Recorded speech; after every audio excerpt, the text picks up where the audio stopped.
Have you ever made a mistake and didn't know the best way to say sorry?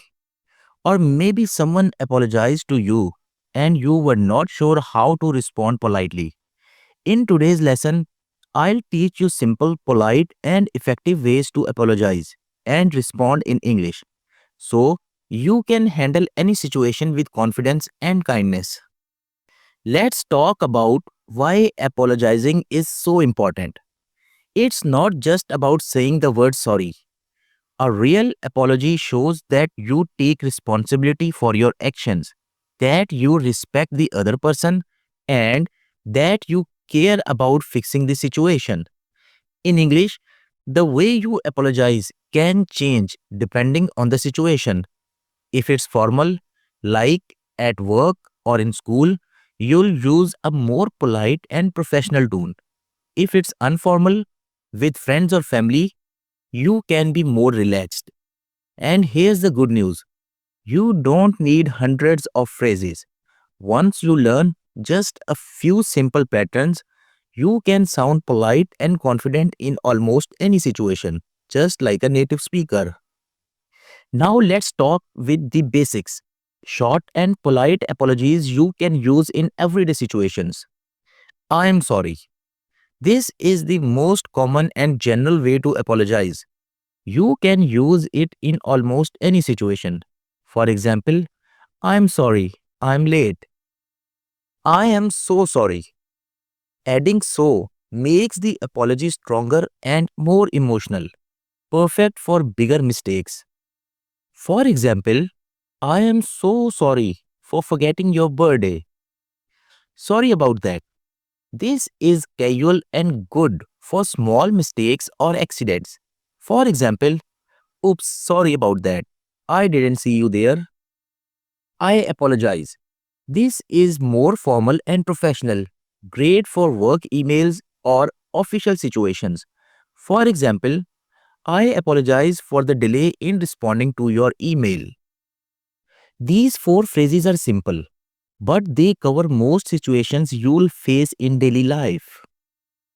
A strong apology often has two simple parts.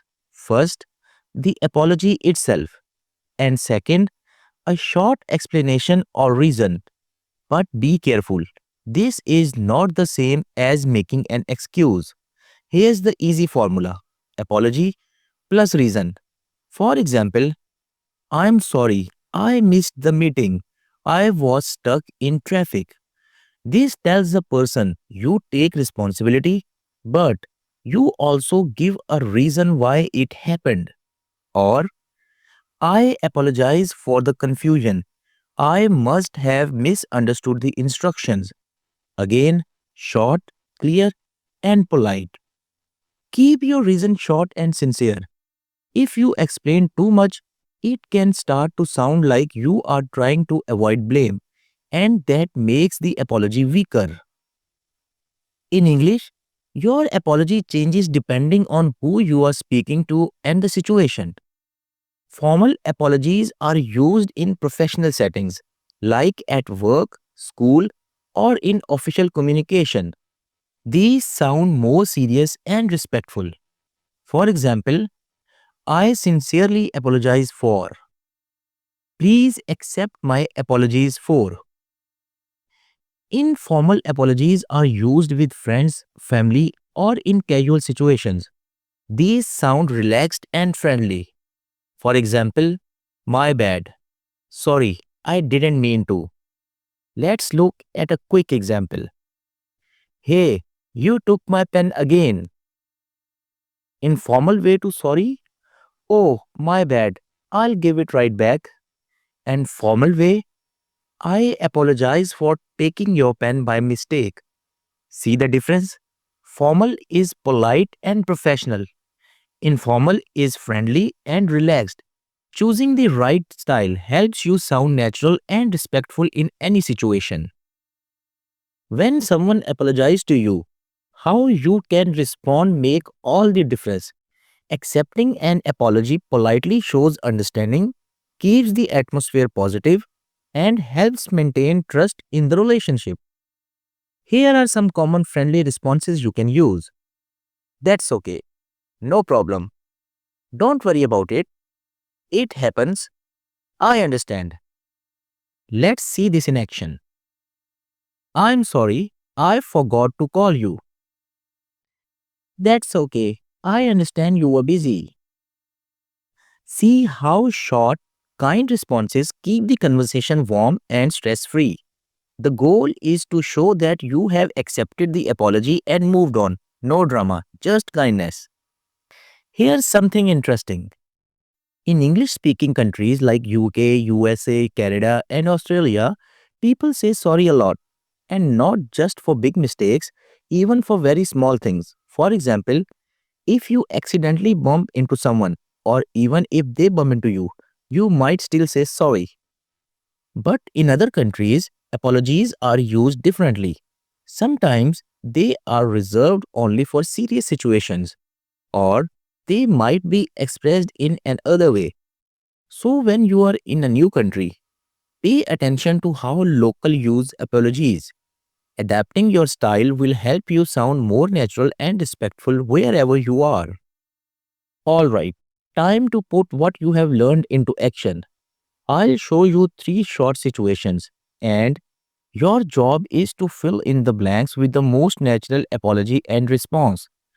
You'll have a few seconds to think before I reveal the answer. Number 1. Dash, I stepped on your foot. Think, what's a simple, polite apology you could use here?